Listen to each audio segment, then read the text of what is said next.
Katika sehemu ya mwisho ya somo letu tulikuwa tunazungumzia kuhusu dhana ya fasihi kwa ujumla, aina za fasihi na vigezo vya uainishaji wa fasihi.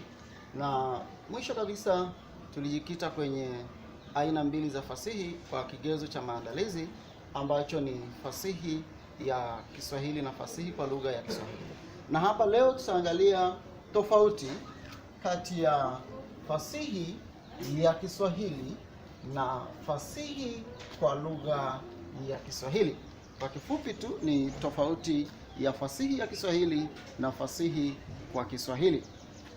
Ili kubaini tofauti kati ya aina hizi mbili za fasihi, ni dhahiri kwamba tutapaswa kujikita kwenye yale yaliyoelezwa ndani ya kazi ya fasihi na uchambuzi wa yaliyoelezwa kwa maana ya vipengele mbalimbali vilivyotumiwa katika kazi ya fasihi. Tunaweza kubaini kuanzia mtunzi mpaka kazi yenyewe jinsi ilivyo, inawahusu hasa kina nani, imeandaliwa na nani. Kwa mfano, moja ya mambo yatakayotusaidia kubaini kazi hiyo ni fasihi ya Kiswahili au fasihi ya Waswahili, kwanza ni mtunzi.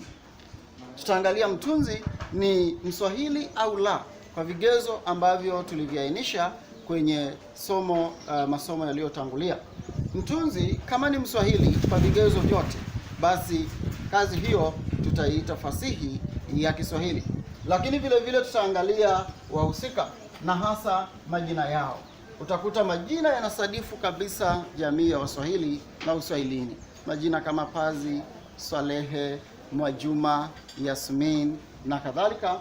Haya ni majina yanayosadifu Uswahilini. Ni ngumu kukuta Mswahili anaitwa Peter au anaitwa Emmanuel. Wahusika wenye majina ya namna hiyo huturahisishia kubaini wazi kwamba hii ni kazi ya fasihi iliyoandaliwa na Mswahili na aghalabu inaweza kuwa inawahusu Waswahili wenzake. Lakini vile vile tunaangalia mandhari.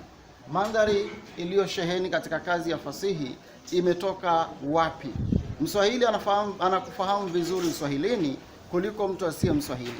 Mandhari ya Uswahilini ikitumika kwa kiasi kikubwa, ni dhahiri kwamba mtunzi ni Mswahili, anawagusa Waswahili wenzake na maisha yao ya Kiswahili huko Uswahilini.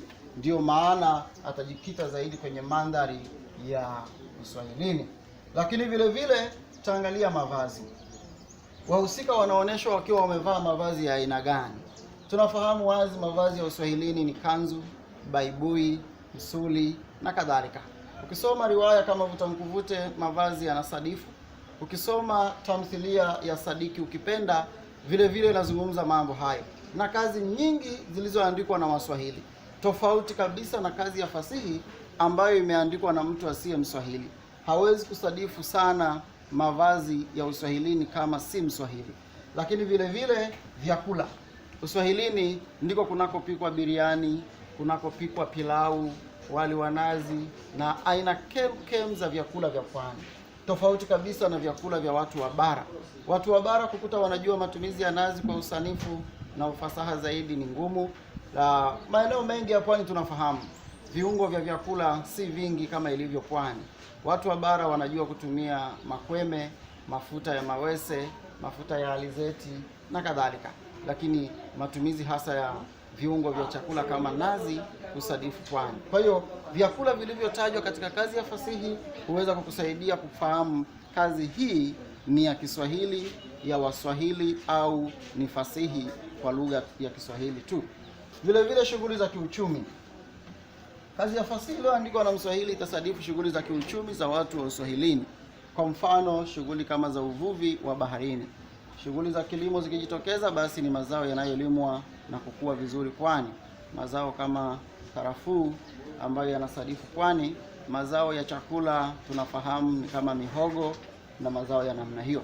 Lakini ikiandikwa na Mswahili kutoka bara na akasadifu shughuli za kiuchumi za jamii yake, basi hutashangaa kukuta shughuli zilizozungumziwa ni kilimo cha mahindi, kilimo cha mbaazi, kilimo cha mazao yanayokuwa zaidi pwani, kilimo cha tumbaku na kadhalika. Lakini vile vile shughuli kama za ufugaji zinasadifu kwa kiasi kikubwa jamii za bara.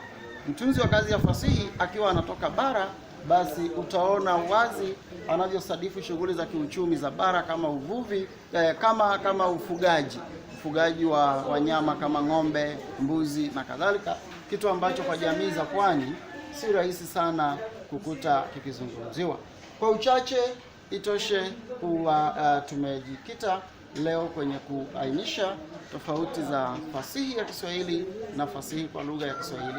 Ni imani yangu kwamba kwa somo hili utakuwa umenufaika kiasi cha kutosha, na nikusisitize usisite kujiunga na chaneli yetu ili kupata masomo mengi zaidi kama haya.